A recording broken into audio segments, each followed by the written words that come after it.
Since the early morning hours of Friday, the internet has effectively been shut down in Egypt. Now, let me show you a visual representation of what happened. This is a Google graphic showing what internet traffic usually looks like per day in Egypt. That's earlier in the week.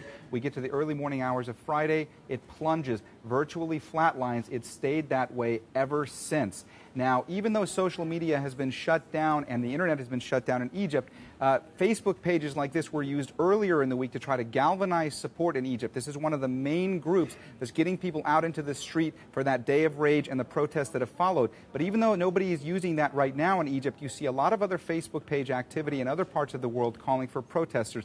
Here's one, Protest for Egypt in Washington, D.C. Here's another one, Egyptian protest in Sydney. There's another one calling for a rally in Seattle in support of people of Egypt and Tunisia. And the last one we're going to show here, Protest for Egypt in London, Ontario, Canada. Now, even though the internet has been shut down, what's interesting is we have been able to get some reports from reporters like Christian Johansson. He sent us several videos since yesterday.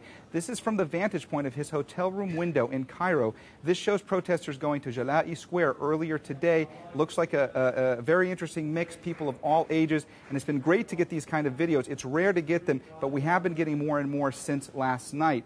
Now, even though not a lot of people in Cairo have been able to utilize social media so much in the last several hours, we are getting a lot of tweets from reporters there on the ground. And one who's been tweeting regularly, at least in the last several hours, is our own senior international correspondent, Ben Wiedemann. At Ben CNN is his handle on Twitter. This is the last one. Man in Tahrir Square told me, "We have fired Mubarak. It's clear from the streets that he's no longer wanted."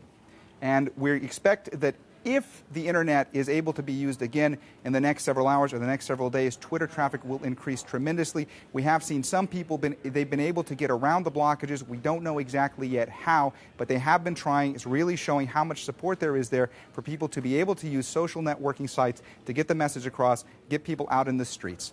Mohammed Jamjoom, CNN, Atlanta.